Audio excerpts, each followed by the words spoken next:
राज्यामध्ये अनेक भागांमध्ये उष्णतेची भीषण लाट कायम। अमरावती आणि वर्ध्यामध्ये तापमानाचा पारा 46 अंशांच्या पार, तर अकोल्यामध्ये पारा 44 अंशांवर। नागरिकांनी काळजी घेण्याचं आवाहन। मुदत देऊ पण मराठी बोलणार नाही ही मुजोरी चालणार नाही, परिवहन मंत्र्यांनी बजावलं। मराठी शिकण्यासाठी योग्य ती वेळ देणार। उद्या आरटीओ अधिकाऱ्यांच्या सोबत परिवहन मंत्र्यांची बैठक। परप्रांतीयांची दादागिरी खपवून घेऊ नका, जशास तसं उत्तर द्या। राज ठाकरे यांच्या मनसेच्या कार्यकर्त्यांना सूचना। निरुपम यांच्या विरोधामध्ये आंदोलन करणाऱ्या कार्यकर्त्यांचा देखील सत्कार।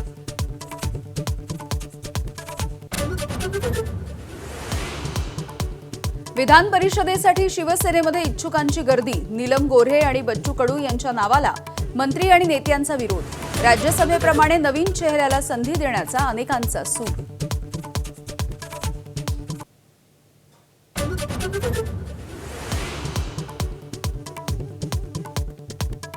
बच्चू कडूंचा प्रहार जनशक्ती पक्ष शिवसेनेमध्ये विलीन होणार असल्याची चर्चा।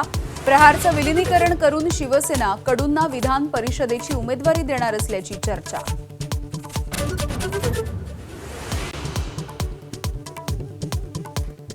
मुंबईतल्या पायधुनीमध्ये एकाच कुटुंबामधल्या 4 जणांचा मृत्यू।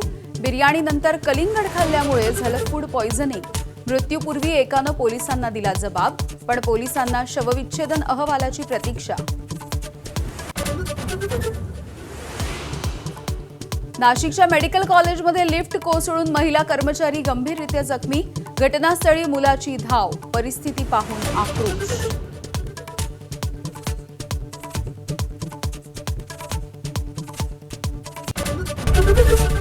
एबीपी माझा, उघडा डोळे बघा नीट।